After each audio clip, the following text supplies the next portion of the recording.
तुम्हाला रिमोट हे चिन्ह मिळालं आहे. तुम्ही असं म्हणताय की शहराचं रिमोट माझ्या हातामध्ये द्या, जिल्ह्याचं द्या, मी नक्कीच चांगलं नियंत्रण आणेल.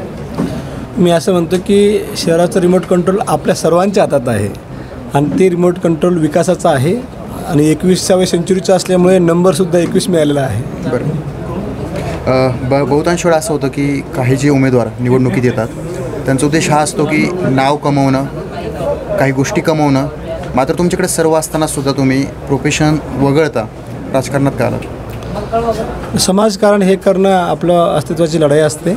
जेव्हा मला इथे उद्रेक, जसं आपलं आदरणीय मनोज जरांगे साहेबांचा सुद्धा उद्रेक झाला, विकास होत नाही आहे, माझ्या बांधवांचं काही होत नाही आहे, तेव्हा आपल्याला बाहेर यावं लागतं. तर मला असं वाटलं की लोकशाहीच्या मार्फत आपण ते उत्तर द्यावं.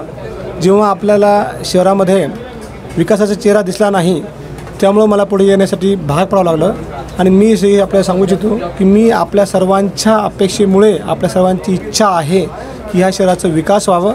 कारण की जे काही पार्टीने काही कॅन्डिडेट दिलेलं आहे, जे दोन्ही कॅन्डिडेट असे आहेत की त्यांना म्हणजे आमदार खासदारांचे काय कामं असतात हेच जवळपास माहीत नाही आहे. गावागावात तुम्ही हे सुद्धा ऐकतो की बऱ्याच वेळा पार्लिमेंटचं स्पेलिंग माहीत असेल की नाही, हे सुद्धा विचार असतं. तर आपल्या शहरामध्ये चांगला माणूस पुढे जावा असं लोकांना वाटतं, म्हणून पुढे आलो मी.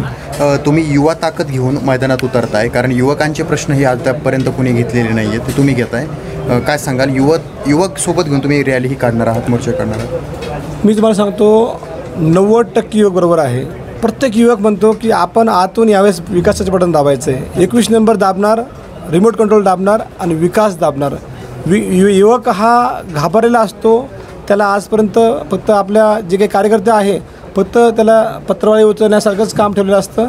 पण यावेळेस युवक तयार आहे आणि आम्ही असं प्रण केलं आहे, कोणतीही मोठी रॅली काढण्याचा प्रयत्न आम्ही सहसा करणार नाही. ताकद दाखवायची आहे 13 तारखेला, ती आपण दाखवूया. 102, 210 असं परत आपण हे करणार आहोत.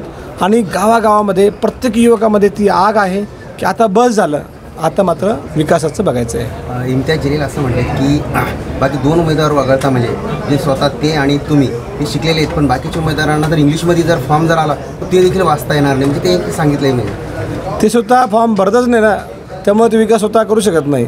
त्यामुळंच मी बोललो तुम्हाला की अडाणी माणसाला मेंबर ऑफ पार्लिमेंट जाणं म्हणजे आपल्या शहराला जे नाव शोभलेलं आहे, छत्रपती संभाजीराजांचं जे नाव लागले, मी राजांचा वंशज आहे, एक क्षत्रिय आहे, आणि त्यामुळे चीड येते की राजांचं नाव लागल्यानंतर हे असं वाईट होऊ नये. आणि आपला प्रत्येक मतदाताला वाटतं जर मी दिल्लीमध्ये गेलो तर मला असं छाती ठोक सांगता येईल की माझा उमेदवार हा सर्वात उच्च शिक्षित पाहिजे आणि तो माझ्यासाठी काम करतो आहे असं पाहिजे. तुमचे प्रतिस्पर्धी गेल्या बऱ्याच वर्षांपासून राजकारणामध्ये आहेत. त्यांनी आतापर्यंत मैदानं गाजवली, शहरावर राज्यही केलं, आणि त्यानंतर तुम्ही एक डॉक्टर आहात. कुठली पार्श्वभूमी राजकीय नाही आहे तुमची, मात्र तरीसुद्धा तुम्ही उतरताय. मग या बलाढ्य ताकदीला कसं सामोरं जाणार? डॉक्टर बाबासाहेब आंबेडकर साहेब सांगतात की कोणतीही बलाढ्य ताकद नाही, लोकशाही सर्वात चांगला पर्व आहे, प्रत्येकाला सारखा चान्स आहे. आणि हे बलाढ्य नाहीच, त्यांना काहीच येत नाही, तर बलाढ्य कसं असणार? हां, थोडंफार इम्तियाज भाईमुळे आहे, पण त्यांचं मत जर आपण केलं तर ते गुलामीमध्ये जाईल, हैदराबादला मत पोहोचेल. जर मला मत मिळालं हे 100% मोदी साहेबांना मत जाईल आणि आपल्या शहराचा विकासाचा बटन दबेल, हे 100% मी सांगू इच्छितो. ओके.